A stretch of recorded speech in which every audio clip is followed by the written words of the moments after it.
जय हिंद बच्चों। क्वेश्चन हम लोग जो है फिफ्थ वाला करेंगे कि यदि किसी भिन्न के अंश और हर में 2 जोड़ दिया जाए तो वह 9/11 हो जाती है। ठीक है, भिन्न में, किसमें? भिन्न में। तो सबसे पहले हमको ये पता होना चाहिए कि भिन्न किसको बोलते हैं। तो भिन्न किसको बोलते हैं हम लोग? जो अंश और हर के रूप में रहती है उसको भिन्न बोलते हैं, है ना। तो क्या बोल रहे हो कि अंश और हर दोनों में 2 जोड़ दो तो 9/11 बन जाएगी। यदि अंश और हर दोनों में 3 जोड़ दिया जाए तो आपको बदल करके 5/6 हो जाती है। भिन्न ज्ञात कीजिए। तो सबसे पहले हमको क्या मानना होगा? भिन्न मानना होगा। तो हम क्या करेंगे? सबसे पहले भिन्न मानेंगे। तो माना भिन्न x/y है। कितनी है? x/y। तो भिन्न हम मान लेंगे x/y। उसके बाद में क्या होगा कि भिन्न हमने x/y तो मान ली। इसके बाद में अब हमको यहां से क्या मिला? यहां से हमको मिला अंश, और अंश कितना मिला? x। और क्या मिला? हर मिला। हर क्या मिला आपको? y। अब प्रश्न के अनुसार पहले तो ज्ञात क्या करना है? तो ज्ञात करना है भिन्न। क्या ज्ञात करना है? भिन्न ज्ञात करना है। भिन्न मतलब कौन? x/y ज्ञात करना है। ठीक है ना, x और y की वैल्यू ज्ञात करनी है, अगर मोटा मोटा क्या है। तो प्रश्न में क्या बोला है कि यदि किसी भिन्न के अंश और हर में दोनों में 2 जोड़ दिया जाए तो वो 9/11 हो जाती है। कितनी हो जाती है? 9/11। तो प्रश्नानुसार क्या हो जाएगा भाई? तो प्रश्नानुसार क्या बोल रहा है वो कि अंश और हर दोनों में जोड़ दो बोल रहा। तो जोड़ दो, है ना। क्या बोल रहा है यहां पे कि अंश तथा हर दोनों में 2 जोड़ने पर भिन्न 9/11 हो जाती है। 9/11 हो जाती है। ठीक है, हो जाने दो, है ना। क्या करोगे आप? आपको क्या करना है? अंश देख लो। आपका अंश कौन है? x है। उसमें कितना जोड़ने को बोल रहा? 2। तो जोड़ दो, कुछ नहीं करना है। फिर क्या बोल रहा कि हर में भी जोड़ो। हर में भी जोड़ो, तो हर में भी जोड़ दो। अब हर क्या होता है? अंश के नीचे तो रहता है, तो y में भी जोड़ दो। तो वो किसके बराबर हो जाएगा? 9/11 के बराबर। अब इससे इक्वेशन बना लो, मतलब तिर्यक गुना कर लो, है ना। तो यहां पर आपको क्या करना है? तिर्यक गुना।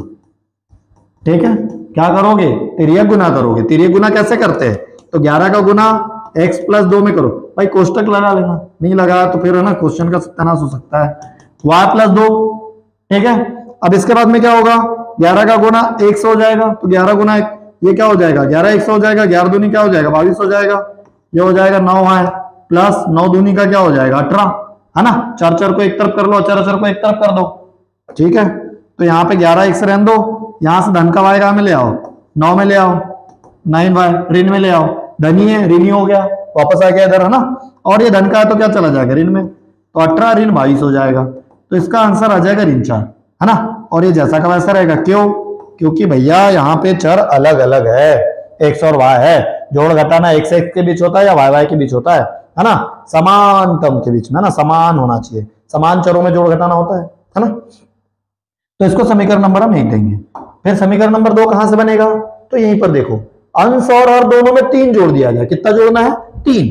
तो अंश और हर 3 जोड़ दो। पुनः प्रश्नानुसार।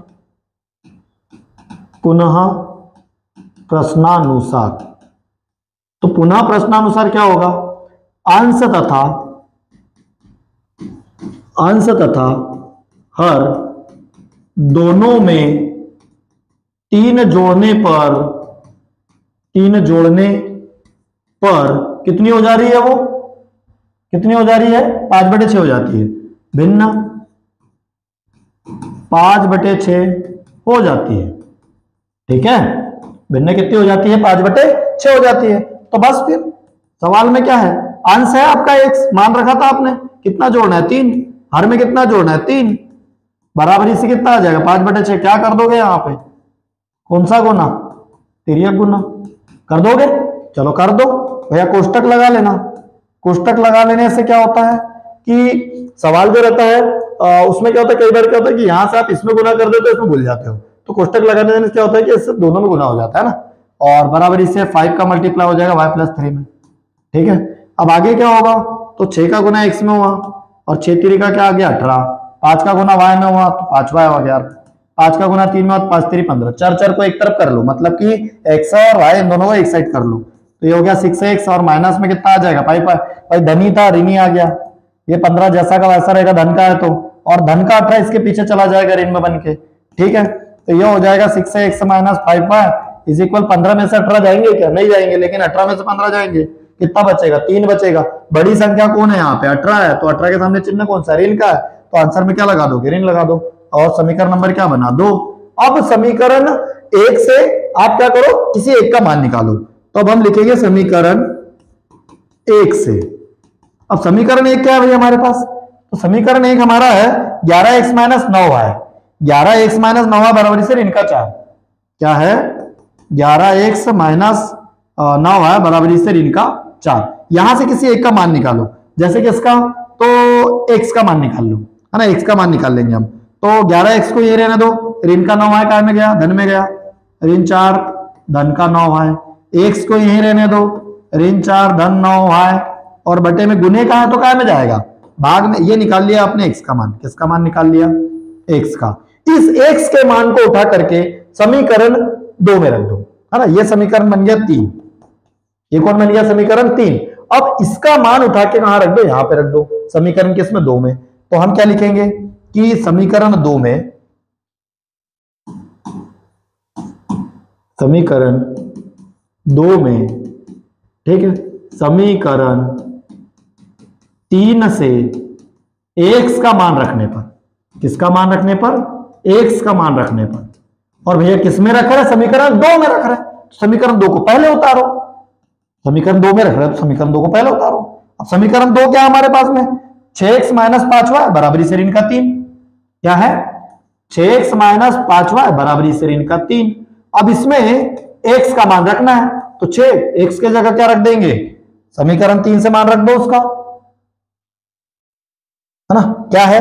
ऋण का 4 धन 9 है, ऋण का 4 धन 9 है बटे में 11, ऋण का 4 धन 9 है बटे में 11, ऋण का 4 धन 9 है बटे में 11, ये आ गया। और ऋण का 5वां यहाँ पे आ जाएगा, ऋण का 3, इसके बटे में कुछ नहीं तो 1 ले लो। ठीक है, आगे क्या होगा? तो भाई 6 का यहां से इन दोनों के बीच में कट नहीं रहा है, डिवाइड नहीं जा रहा, फिर गुना करना पड़ेगा। अगर डिवाइड जाता तो कोई दिक्कत नहीं थी, है ना, दे देते हम, लेकिन नहीं जा रहा है तो इसके लिए हमको क्या करना पड़ेगा? इसका गुना ऊपर करना पड़ेगा। तो 6 चौक कितना आएगा? ऋण का 24 धन 6 नमा कितना हो जाएगा? 54 का y हो जाएगा, हो जाएगा इतना। और फिर क्या हो जाएगा? ऋण का 5y, इसके बटे में 11 है, इसके बटे में 1 है, यहाँ पे ऋण का 3 हो जाएगा। इन दोनों का एलसीएम आएगा, इन दोनों का एलसीएम कितना आ जाएगा? 11 आएगा कि नहीं आएगा, है ना। और इसका भाग देखो, यहां पर एक चीज याद रखो, पहले देंगे भाग फिर करेंगे गुना। क्या? पहले देंगे भाग फिर करेंगे गुना। तो पहले दे दो भाग, 11 से 11 में भाग दे, कितनी बार गया? 1 बार, तो यहां पर लिख दिया 1, और 1 का गुना कर दो, ऋण 24 धन 54y में जैसा का वैसा आएगा। फिर ऋण का 5। अब एक चीज का ध्यान रखो, फिर से पहले देंगे भाग फिर करेंगे गुना। तो 1 से 11 में भाग दिया, कितनी बार गया? 11 बार, और उसका गुना कर दो 5y में, है ना। तो इस चीज का आपको ध्यान रखना है ना। आगे देखो आगे क्या होगा। तो ये तो जैसा का वैसा आ जाएगा, ऋण 24 धन 54y ऋण 11 कितना हो जाएगा? 55y, और ये भाग में तो इधर क्या में चला जाएगा? गुने में चला जाएगा, ऋण 3 गुणित 11 हो जाएगा ऐसा। आगे देखो, अब देखो 54y 55y में से 54y जाएंगे तो 1y बचेगा, लेकिन काय में? वो बचेगा ऋण में। क्यों? क्योंकि बड़ी संख्या ऋण में है ना। अब ये धन का, ये ऋण का है तो इधर क्या में जाएगा? धन में जाएगा। 11 3 कितना हो गया? 33, और ऋण का है तो क्या में चला गया? धन में चला गया, है ना, 24। अब क्या हो जाएगा आगे? नेक्स्ट क्या हो जाएगा? ऋण का y बराबरी से, और 24 में से देखो 33 में से आपको किसको घटा देना है? 24, तो बचेगा कितना आपके पास में? 33 9, कितना बच जाएगा? 9, लेकिन काय में? ऋण में। क्या बचेगा? ऋण में। क्यों? क्योंकि यहां पर बड़ी संख्या जो है माइनस के साथ में है ना, तो ऋण में आ गया। अब ये ऋण से ऋण कैंसिल हो जाएगा, और y का मान कितना आ जाएगा? 9। तो एक मान जैसे ही निकले, आप क्या करोगे? इस y के मान को कहां रख दोगे? अब समीकरण 3 में, है ना। तो क्या लिखेंगे अब हम आगे, है ना, यहां पे देखो कि समीकरण 3 में y का मान रखने पर, किसका मान रखने पर? y का मान रखने पर, तो रख दो। समीकरण 3 क्या है, देखो समीकरण 3 यहां उतारा आपने, है ना, क्या है, अच्छे से देख लो। x बराबर